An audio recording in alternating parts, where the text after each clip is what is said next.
So I work in the digital innovation team at Amazon Web Services, as Richard mentioned. My role is really focused on supporting customers in developing new digital offerings that they can then bring to market.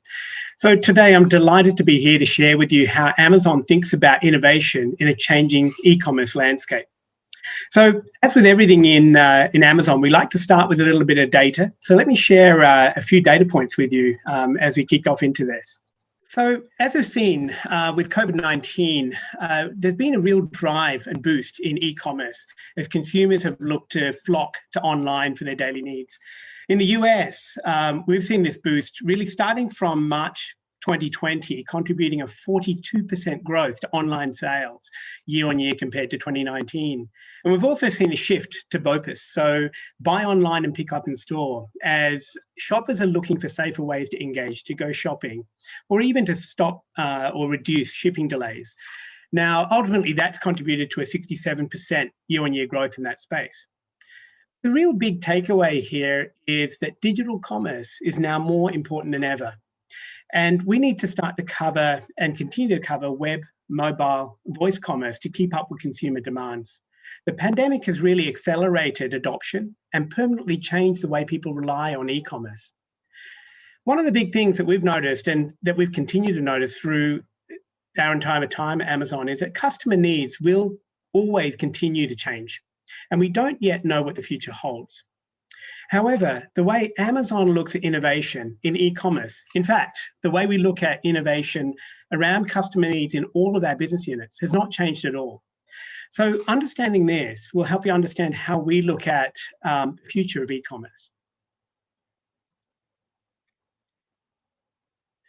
So our focus is centered on our mission to be Earth's most customer-centric company.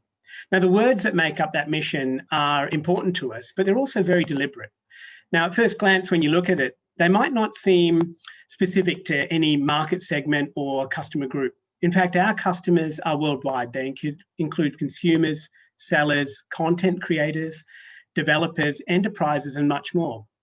Now, while the mission is broad, it's also very specific. In fact, it's laser focused on one area. It's focused on the customer. And this helps us in making decisions, in deciding what's best for our customer, helping us prioritize the customer experience.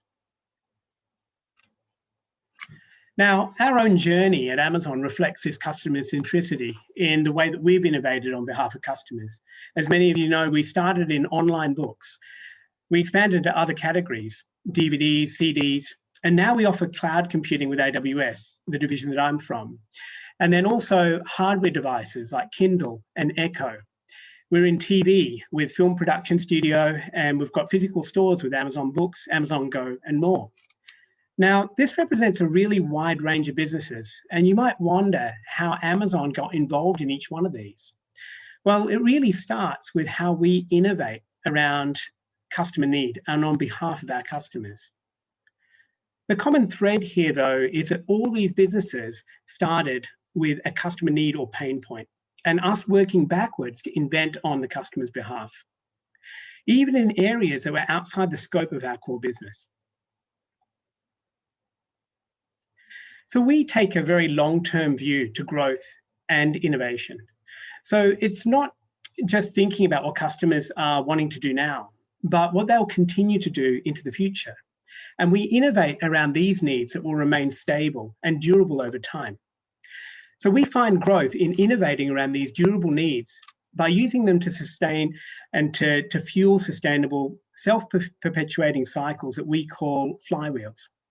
An example of this in our Amazon business is Amazon.com, where we focus on the durable customer needs around lower prices, greater selection, and also convenience. Now, diving into this a little, if we focus on improving customer experience, it'll attract more traffic from our customers. If we drive more traffic, we'll get more sellers on our platform, which increases the selection that we can offer to customers. Now, this in turn then creates growth and scale, which allows us to reduce our cost structures, allowing us to then reduce prices. Now, these better prices with the greater selection improves the customer experience further, which drives more traffic, and the flywheel starts to spin. So when we consider what next in our business, we start with the customer and then we work backwards from those needs. So we begin by immersing ourselves in the customer's need around who they are, what are their needs, where do they have pain or frustration in their lives. And this all comes back to data. It comes back to deeply understanding our customers and then working backwards from those needs to invent ways to surprise and delight all of our customers. So as an example, at Amazon Web Services, around 90% of all the features that we develop come from directly hearing from our customers. It's really that other 10% that comes from being close enough to customers and understanding them deeply that we can invent on their behalf when they don't or can't articulate those needs. So looking at the needs of customers during the pandemic, we saw that many small business owners were struggling in this unprecedented situation. So to help customers connect with small local businesses, Amazon created Amazon Handmade. It's our small store for small businesses. Essentially, it's for makers selling handcrafted products. The Amazon Handmade shopping experience is curated so that customers can shop from local makers in each location. And we're seeing new makers now turning to Amazon Handmade to keep their companies running online and to reach new customers during the pandemic. We started Amazon with 3 big ideas that we've stuck with for over 20 years now. And they're the reason that we've been successful. It's put the customer first, invent, and be patient. Our approach to innovation manifests in what we call our day one culture, that there's always opportunity to do more on behalf of our customer. Now, if we operate every day as if it's our first on our mission to be Earth's most customer-centric company, we always find new ways to delight our customers with new solutions, new products and services. So what I'd like to do is to leave you with 3 personal thoughts as you think about the future of e-commerce. 1, challenge your assumptions. Today, many companies work hard to protect their legacy business, but customers continually change. And we see that all the time. And our heritage can become our baggage as trusted products, services, and capabilities lose relevance.